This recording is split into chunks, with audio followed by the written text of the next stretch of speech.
여러분, 우리는 계속해서 로마서 3장과 4장에 반복해서 나오고 있는 복음을 다루고 있습니다. 그죠?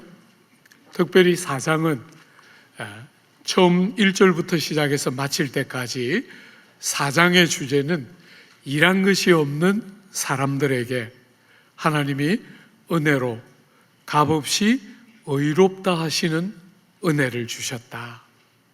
그것을 우리는 지난주에 동전의 한 면이 하나님이 우리에게, 죄인인 우리에게 의롭다함을 주셨다 하는 주제를 한 면으로 다루었다면, 지난주에는 그 동전의 다른 면이라 할 수 있는 하나님이 우리의 죄를 용서하셨다, 하나님이 의롭다 하셨다 하는 그 주제 안에는 여러분과 저의 많은 죄를 용서하셨다 하는 개념이 같이 들어있는데, 그것을 세 가지로 표현했습니다. 그죠?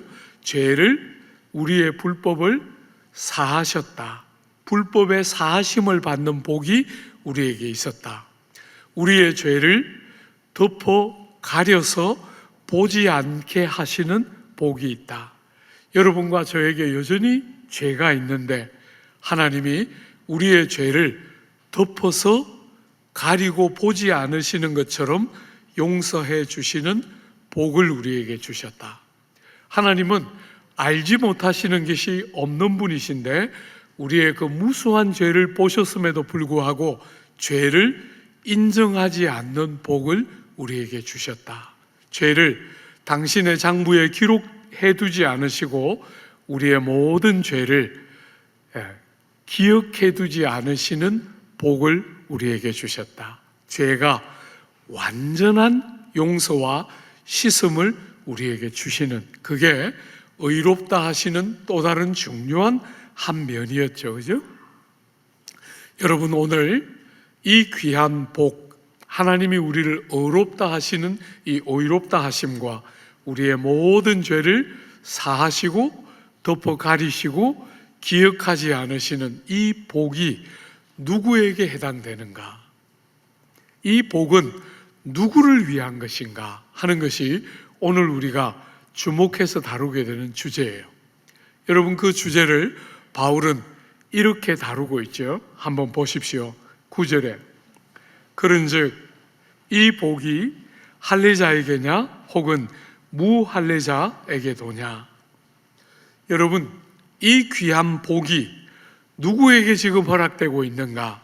할례자에게 허락되었는가? 아니면 무할례자에게도 이 복이 허락되고 있는가? 하는 주제로 대상이 누구인지를 여러분들에게 질문하고 있어요. 여러분, 어떤 면에서 우리는 문화적으로 거리가 멀리 떨어져 있고 시대가 꽤 많이 격해져 있기 때문에 여러분의 관점에서 할례를 받았는가 안 받았는가가 뭐가 중요한가? 그죠?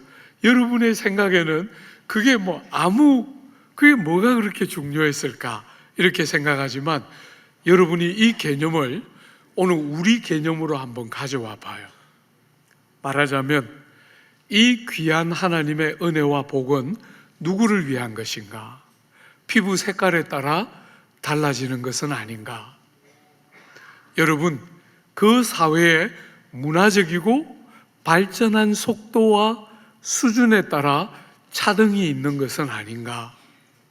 여러분, 개인의 주제로 한번 바꾸어 보면 우리의 학문적인 깊이와 우리의 공부를 어느 만큼 했는가에 따라 대상이 달라질 수 있는가?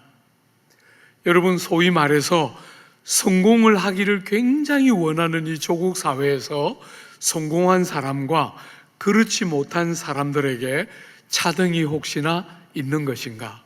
우리는 이 주제를 이렇게 바꾸어서 얼마든지 생각해 볼 수 있는 주제일 거라고 생각해요.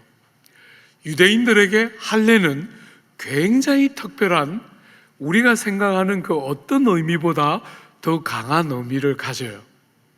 유대인들은 할례를 받았기 때문에 하나님의 언약 백성이라고 틀림없이 믿었고, 그 할례가 있는 것과 없는 것은 정말 큰 차이여서 할례 없이 하나님의 백성이 되고 하나님이 주시는 모든 복을 누리는 것은 불가능하다고 생각했어요. 그래서 갈라디아서에 보면 갈라디아 교회의 문제 중에 하나는 자칭 예루살렘에서 파송받았다고 주장하면서 이방인들이 예수만 믿으면 되는 게 아니고 할례를 받아야 한다. 율법을 지키는 것과 할례를 받아야 하나님의 백성이 되고 구원이 있다. 유대인들은 그렇게 생각했어요. 그렇게 끝없이 주장하고 그들이 내려와서 그 갈라디아 교회를 어지럽힌 것이죠. 그죠? 사랑하는 여러분, 오늘 이 귀한 복이 누구를 대상으로 허락된 것인가 할 때 바울은 우리가 4장 첫 부분에서 다루었던 유대인들이 믿음의 조상으로 존경하고 그들이 후손임을 지극히 자랑했던 아브라함을 들어서 이 질문에 대해서 논증을 끌어가고 있어요. 한번 보십시오. 아브라함이 등장하지요. 9절 하반절에 우리가 말하기를 아브라함은 아브라함에게는 그 믿음이 의로 여겨졌다 하노라. 우리가 지난주에도 잠시 보았지만 창세기 15장에 보면 6절에 그 앞부분에 하나님이 아브라함에게 나타나셔서 내가 너에게 많은 복을 줄 거야 그렇게 말할 때 아브라함이 나는 자식이 없으니까 주님이 복을 주셔도 그 복은 나 말고 여기 있는 엘리에셀을 위한 것입니다 이렇게 말하자 주님이 대답하셨죠? 그게 아니야. 너 몸에서 자녀가 날 것이고 그 너 몸에서 난 자녀가 너의 복의 상속자가 될 거야. 아브라함이 못 믿어 하니까 아브라함의 손을 잡고 바깥에 나갔어요. 하늘의 무수한 별들을 보여주시면서 저 하늘의 무수한 별들처럼 너의 자손이 저렇게 많아지게 될 거야. 지금 하나도 없는데 하나님이 그 아브라함에게 그 약속을 주셔요. 그럴 때 아브라함이 하나님을 믿음에 이를 저의 의로 여기시고, 그죠?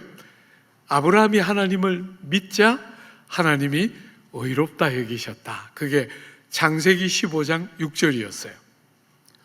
사랑하는 여러분, 이 아브라함이 창세기 15장 6절에 의롭다 하심을 받았는데 할례가 있는 때인가 없는 때인가 하는 주제를 가지고 이 문제를 다루고 있는 거예요. 여러분, 할례가 있는 때입니까 없는 때입니까? 10절 한번 보십시오. 그런즉 그것이 어떻게 여겨졌느냐? 할례시냐 무할례시냐? 할례시가 아니요 무할례시니라. 창세기 15장에 의롭다 하실 때 아브라함은 할례를 받지 않은 상태였어요. 그리고 16장에 가면 언약을 하나님께 자녀에 대한 약속을 받았지만 너무 마음 아프게 창세기 16장에 아브라함이 넘어져요. 하갈을 취해서 이스마엘을 낳는 대목이 창세기 16장 사건이에요. 여러분, 그때 창세기 16장에 하갈을 취해서 이스마엘을 낳았을 때 아브라함의 나이가 86살이었어요. 그리고 17장에 가면, 창세기 17장에 가면 아브라함에게 하나님이 다시 나타나셔서 언약을 주셔요.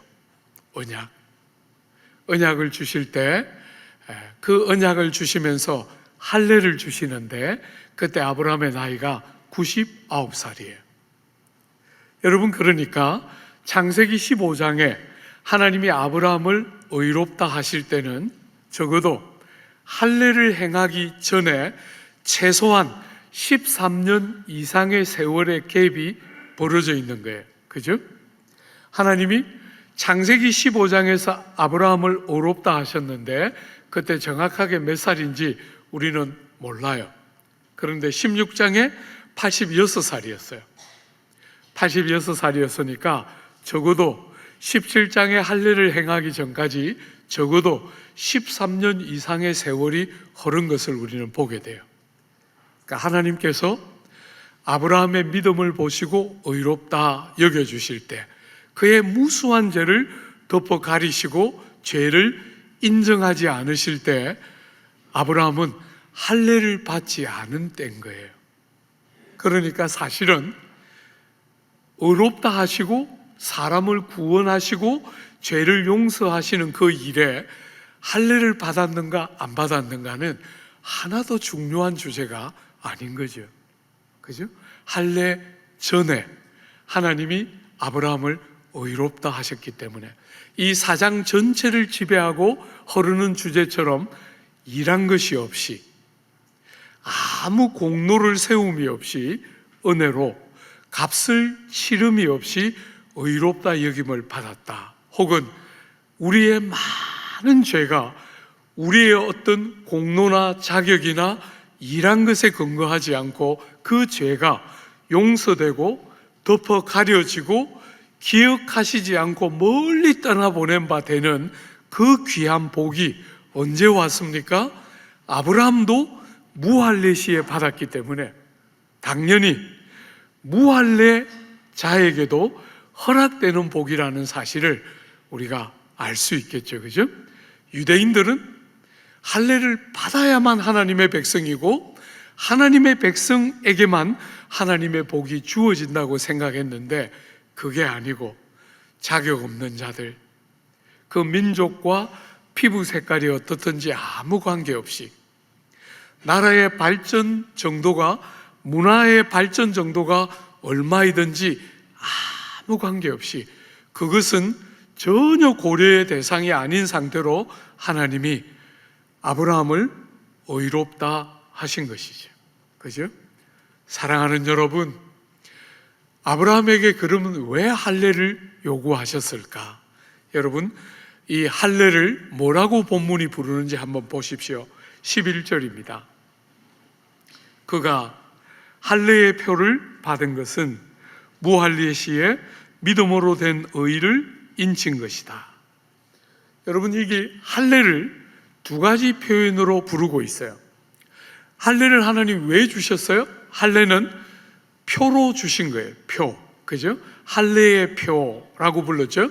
할례는 표시로 주신 거예요. 뭘 표시하는 것인가? 한번 잘 보십시오. 그 뒤에 믿음으로 된 의를 인친 것이다.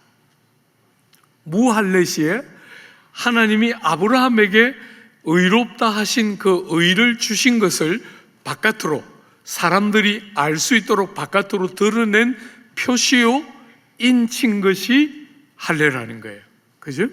그러니까 할례는 사실은 이미 일어난 의롭다 하심의 바깥으로 드러나는 표시예요. 그러니까 13년, 적어도 미니멈 13년 이상의 세월이 흐른 후에 하나님이 할례를 요구하신, 이미 의롭다함을 받은 이 아브라함에게 13년 후에 요구하신 것이 할례예요. 그러니까 유대인들이 생각하는 할례와 성경이 가르치고 싶어하는 할례가 다름을 우리가 보게 돼요. 사랑하는 여러분, 어떤 면에서 복음이 일한 것이 없는 자들을 은혜로 값을 치르지 않고 구원을 주신다 할 때 조국교회 성도들이 제일 많이 혼돈하는 것은 은혜로 구원받는 거니까 행실하고 아무 관계없다, 자꾸 이렇게 생각해요. 사랑하는 여러분, 틀림없이 행실로 말미암지 않았다 이렇게 말하기 때문에 행실과 일정한 부분 관계없는 부분이 있어요. 말하자면 여러분과 저를 의롭다 하시는 조건으로 혹은 자격으로 혹은 근거로 여러분과 저의 행함, 그것은 전혀 필요 없는 것이죠. 그죠?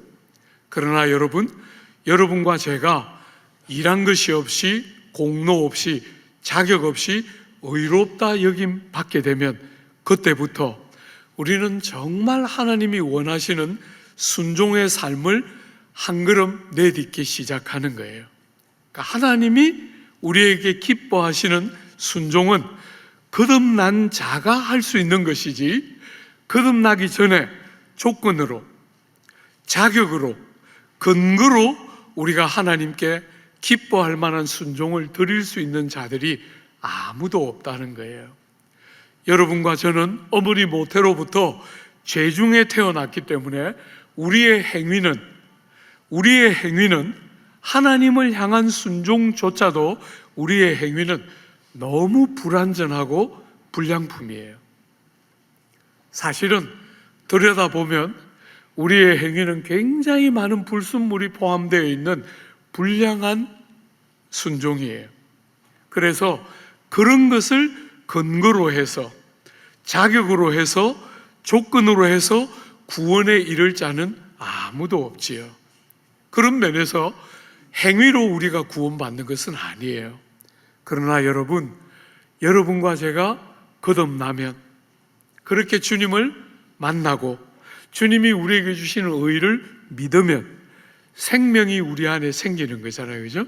그렇게 되면 우리 안에 생명의 열매로 선행, 하나님이 기뻐하는 순종과 선행이 나오게 되는 거예요.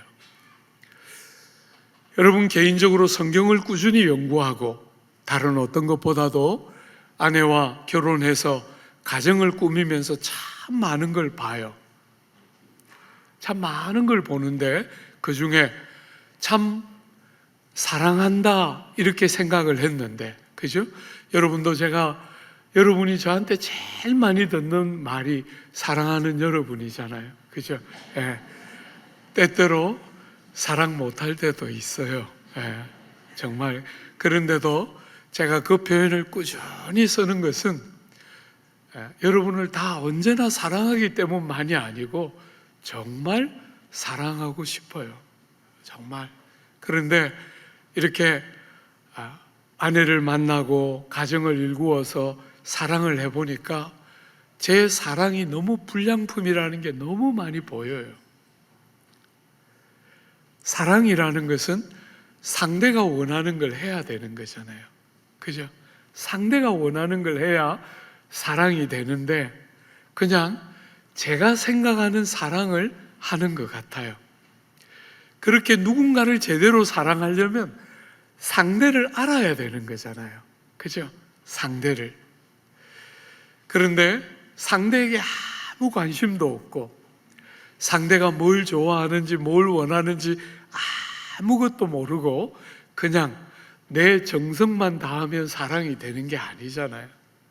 사랑은 서로를 알아가면서 정말 상대가 원하는 걸 해야 사랑이 되는데 굉장히 많은 순간에 사랑이 불량품이구나 하는 것을 끝없이 보게 되는 것 같아요. 사랑하는 여러분, 우리가 천국 들어가기 위해서 안 그러면 불이익을 받고 안 그러면 천국에 못 들어가니까 하나님께 순종하고 누군가를 사랑하라는 것이 아니고 그건 종들이 하는 거잖아요. 그죠? 불이익을 두려워하면서 혹은 어떤 기준을 채우기 위해서 결국은 누군가를 사랑하는 것 같은데 기준을 채우기 위해서 사랑을 하니까 나를 위한 불순물이 너무 많이 들어있는 거잖아요. 하나님께 순종하고 하나님이 원하는 선을 하는 것 같은데 예수 믿고 나니까 자꾸 보이는 거예요. 그 선이 나를 지향하고 있는 것을 자꾸 보게 돼요. 사랑하는 여러분, 정말 도움을 필요로 하는 그 사람을 사랑하는 것이라기보다 나를 기쁘게 하는 선이 얼마나 많은지가 보여요. 그러니까 불량품이죠. 그죠? 그 속에 불량한 내용들이 너무너무 많이 있는 거예요. 근데 그런 거 말고, 그죠? 우리가 뭔가를 잘 구비해서 그 결과로 뭔가를 타내는 방식의 신앙이 아니라 하나님께 예배를 드리고 하나님께 기도를 하고 우리가 정말 하나님이 가르친 교훈을 따라 선한 삶을 살아가려고 순종하고 애쓰며 사는 게 뭔가를 얻어내기 위한 것이 아니라 주님이 먼저 보이신 그 사랑을 알기 때문에 얼마나 큰 은혜를 받았는지 알기 때문에 하나님께 뭘 드려도 아깝지가 않고 하나님께 드릴 수 있는 작은 것이라도 있기만 하면 너무 감격하면서 정말 뭔가를 또 타내기 위한 것이 아니라 이미 얻은 것에 대한 감사를 담은 순종과 선행이 나오는 거잖아요. 물론 여전히 우리가 불완전하잖아요, 그죠? 그래서 잘 안 되는 순간이 많지요. 참 사랑도 그렇게 뜻대로 잘 안 되더라고요. 잘 안 되는 많은 순간이 있지만 절대로 낙심하지 않고, 또 안 그러면 불이익을 당할까 두려워하지 않고, 그죠? 마음을 담고 하나님의 도우심을 받아서 진리의 도우심과 함께 정말 중심으로 순종하고 선을 행하고 누군가를 참되게 사랑하는, 그래서 여전히 불완전하지만 불완전한 우리 때문에 은혜가 더 얼마나 우리에게 필요한지를 더 깊이 깨닫고, 그래서 더 그런 깨달은 마음이 담긴 제대로 된 사랑으로 누군가를 사랑하고 섬기고 아끼는 그런 자리로 주님이 우리를 정말 지치지 않고 낙심하지 않고 강제하지 않고 우리를 꾸준히 데려가시는 거잖아요.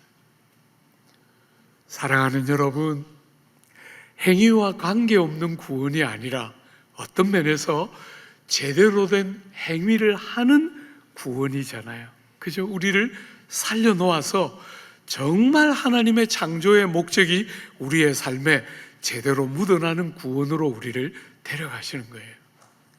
그러므로 여러분, 어떤 분이더라도 내가 신앙생활 시작하기 전에 내가 너무 나쁘게 살았으니까 조금 고치고 이것저것 좀 고치고 그 다음에 믿어야지, 그렇게 하지 말고, 그건 아직도 기독교를 모르는 거죠.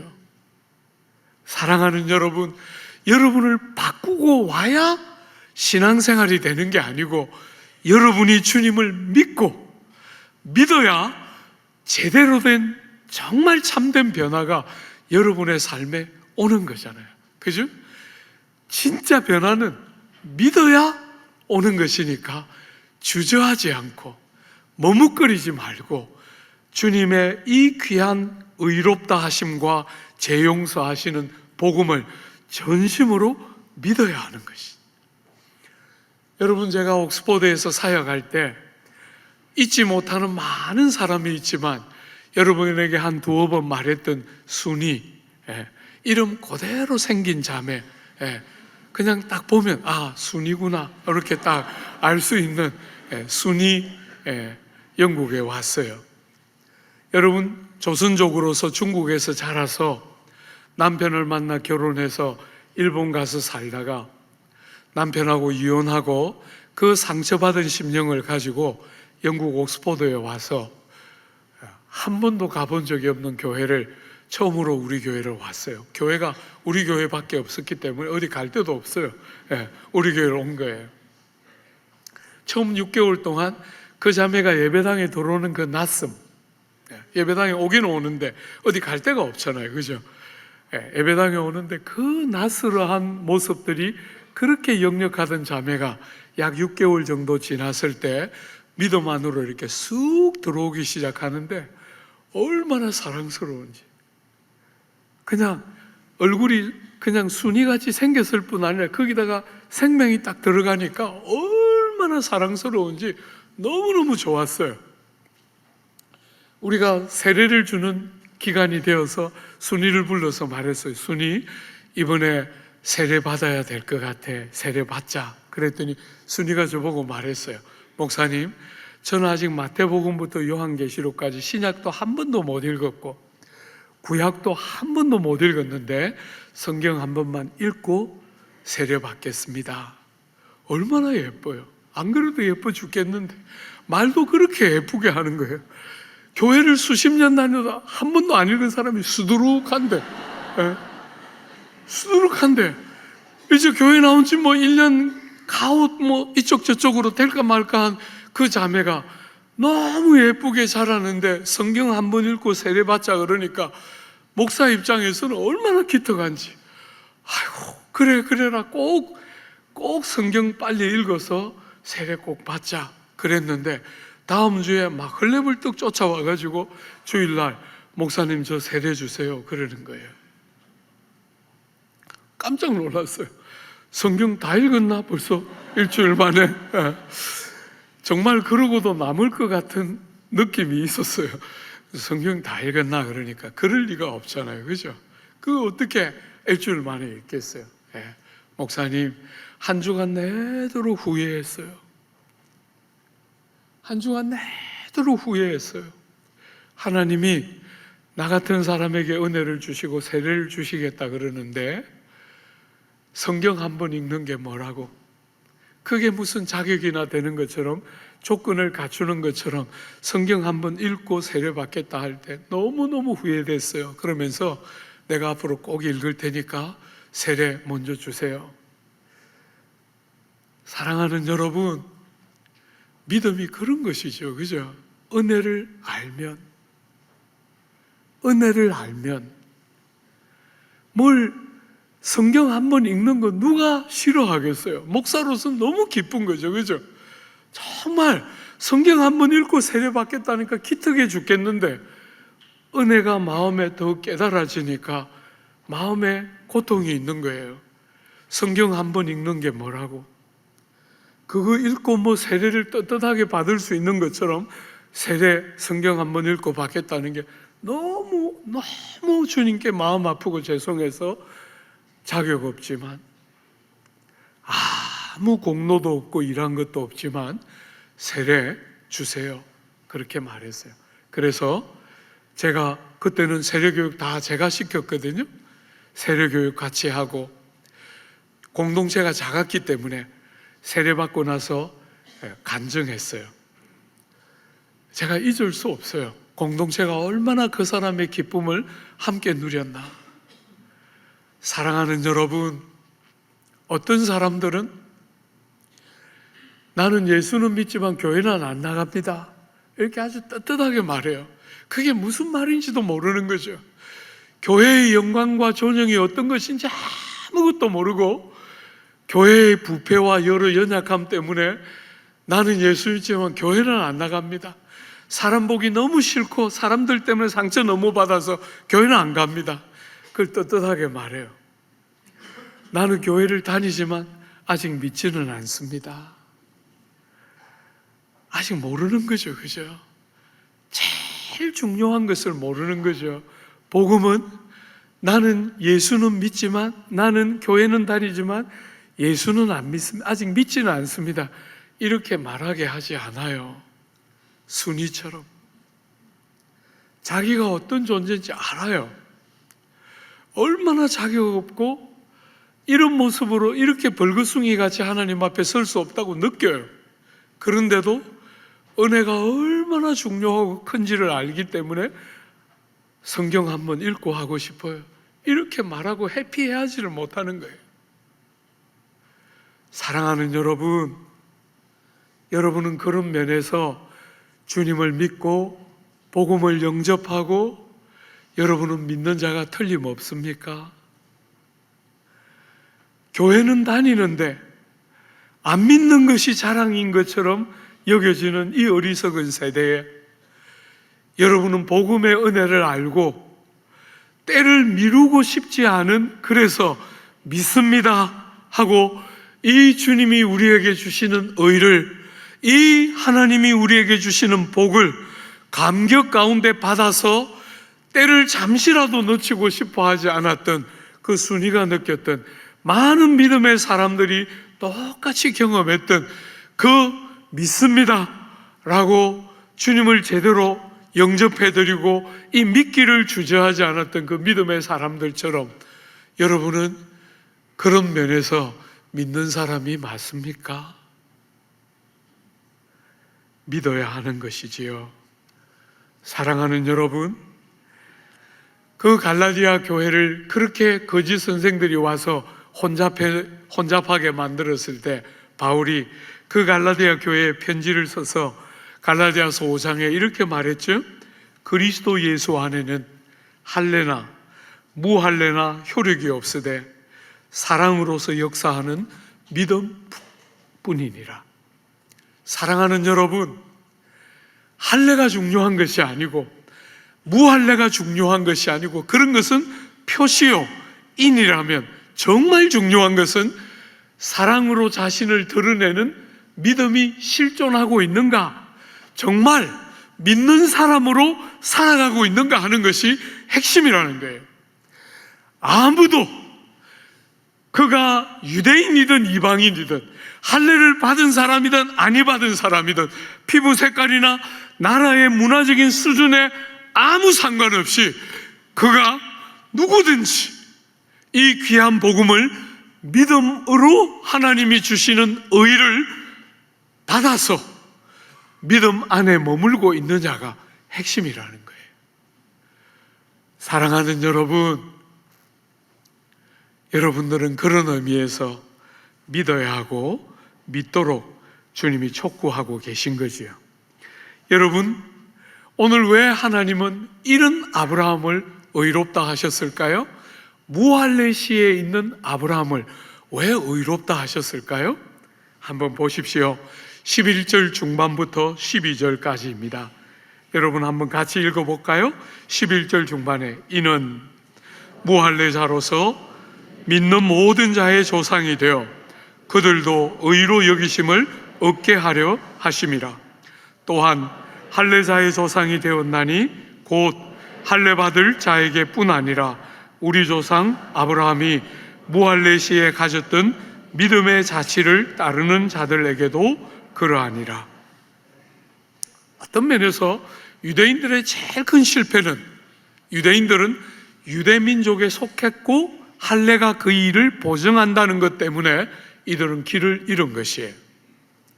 사랑하는 여러분, 핵심은 유대민족인가 비유대민족인가가 아니고 할례가 몸에 있는가 아닌가가 핵심이 아니고 믿음이 있는가가 핵심이라는 거예요. 그들이 조상으로 여기는 이 아브라함, 그들의 조상으로서 무한히 기뻐하고 감격했던 이 아브라함은 무할레시에 하나님의 의롭다 하심을 받았다는 거예요. 그 이유는 무할레자들도 그들이 할례가 없다는 이유 때문에 구원에서부터 멀어지거나 이 복으로부터 멀어지는 것이 아님을 밝히 보이기 위해서 아브라함이 무할레시에 있는 아브라함을 의롭다 하시고 적어도 13년 후에 아브라함에게 할례를 주셨다는 거예요. 여러분, 동시에 아브라함은 할례자의 조상이기도 하다는 거예요.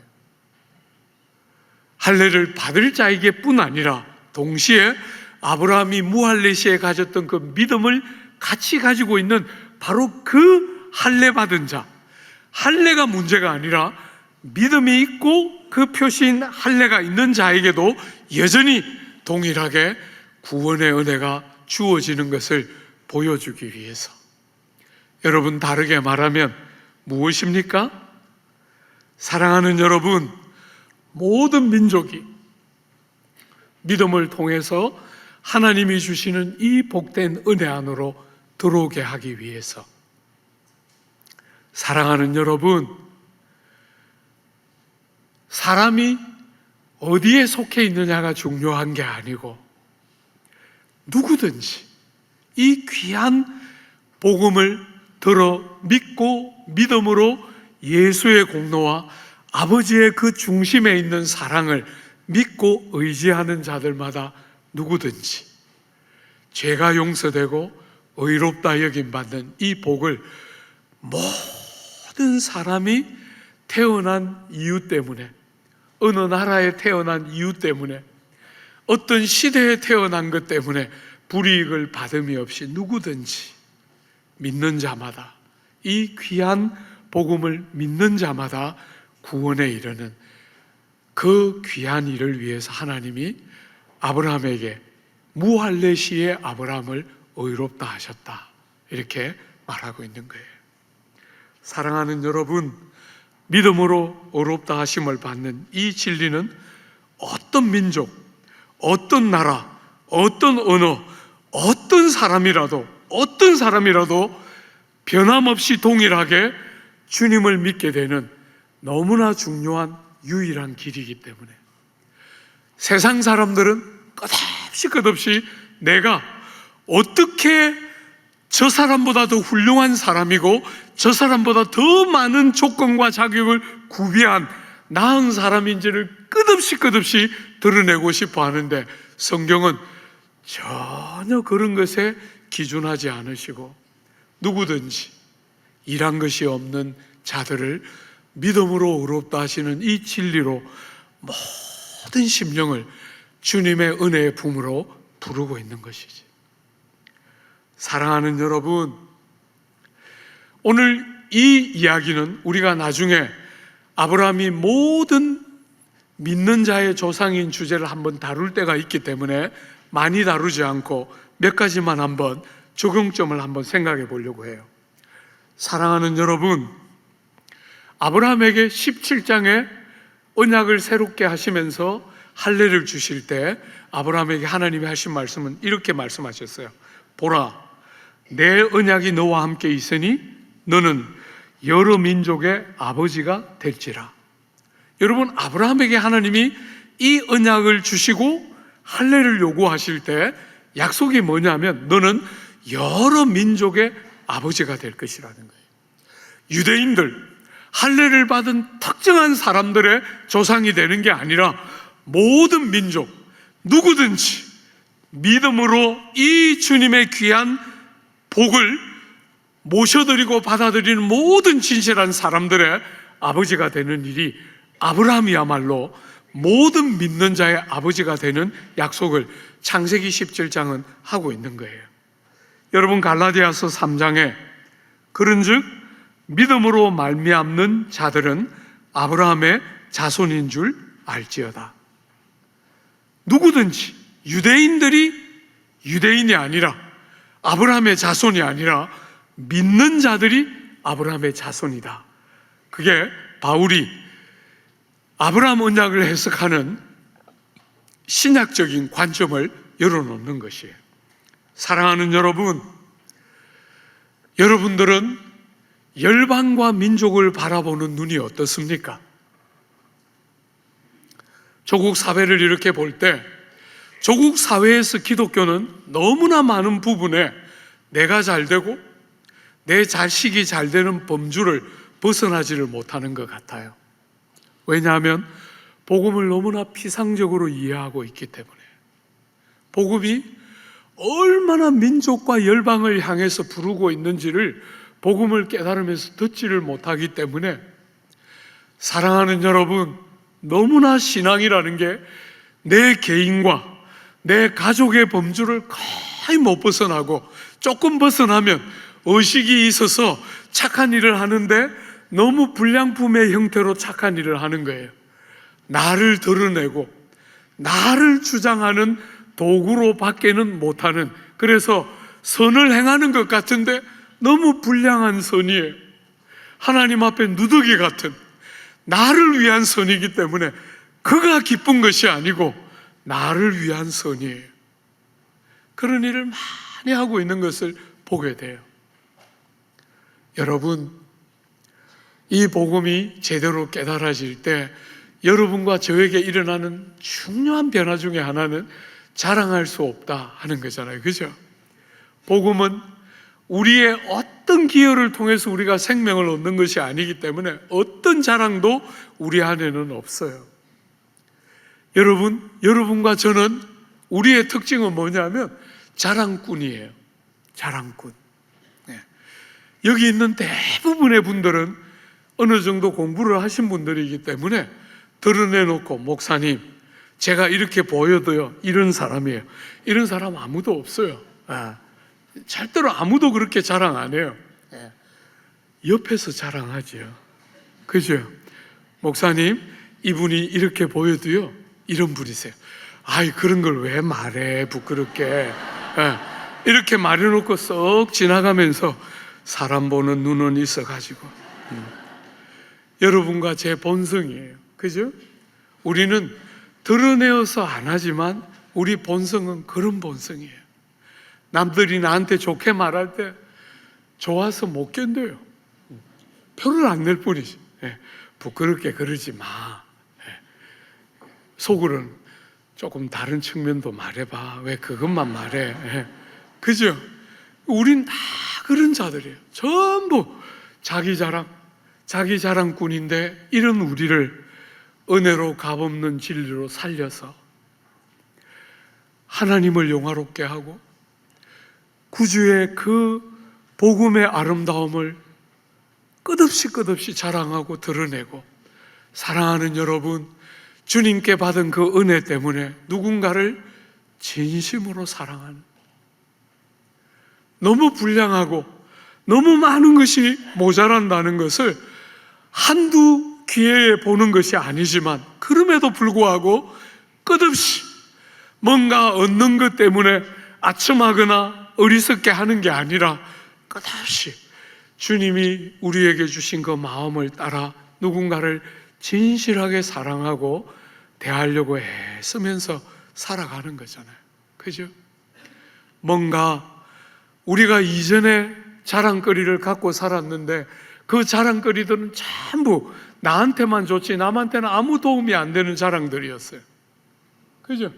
자식 잘 된 거, 여러분이 잘 된 거, 여러분이 많은 체험을 가진 거, 그런 거 전부 자랑해봐야 남들에게는 아무 도움이 안 되는, 대부분은 그냥 열등감과 비교의식밖에 안 생기는 자랑이었는데, 하나님을 높이고 복음이 얼마나 부요하고 모든 사람의 필요인지를 나누고 이웃들을 마음을 기울여 사랑하니까 그 자랑이 많은 사람에게 유익을 끼치는 진짜 자랑이 되는 거죠.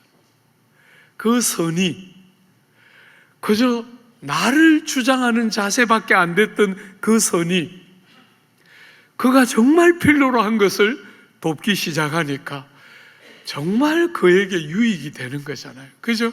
그런 자리로 자격 없는 우리를 구원하신 이 귀한 복음이 그런 자리로 우리를 실패함이 없이 여러 번 넘어지는 우리를 끝까지 포기하지 않고 그 자리까지 데려가는 거잖아요. 여러분, 동시에 눈을 열어서, 나밖에 모르는 우리의 눈을 열어서 내 바깥에 있는 사람들을 보게 할 뿐 아니라 나라와 민족과 열방을 가슴에 품고 이 복음이 저들을 위한 것이라는 사실을 알기 때문에 민족과 열방을 위한 이 복음이 깨달아지니까 비로소 바울은, 골수 유대주의자였던 바울이 이방인의 사도로서 평생을 사는 거잖아요. 동료들에게, 동족들에게 그렇게 핍박을 당하고 그렇게 모욕과 조롱을 다 한 몸에 받으면서도 이 복음이 유대인들을 위한 것만이 아니라 열방과 민족을 위한 거라는 게 깨달아졌기 때문에 바울이 힘을 다해서 그렇게 평생을 들여 그 삶을 살았던 거잖아요. 여러분, 바깥에서 연합 아울리치 홍보 부스를 가지고 이렇게 하는데 여러분들이 어떤 면에서 남일같이 혹시 보고는 있지 않습니까? 집사람도 그렇게 기도했다는데 저도 그렇게 기도했어요. 선교사님이 오셔서 선교에 대한 강력한 도전했을 때 제가 기도했어요. 주님, 보낼 만한 자를 보내주십시오. 저는 말고. 여러분들에게 늘 남의 이야기처럼 혹시 그렇게 들리십니까?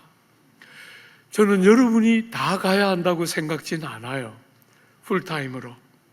그러나 저는 여러분들이 복음을 제대로 알면 여러분들이 세계를 가슴에 품고 여러분들이 직접 가든지 누군가를 보내든지 여러분들이 직접 가서 오랜 시간 있을 수 없으면 짧은 시간이라도 꼭 있고 싶어하는 그 중심들을 가지고 그런 일을 하는 백성으로 거듭날 수밖에 없다는 거예요.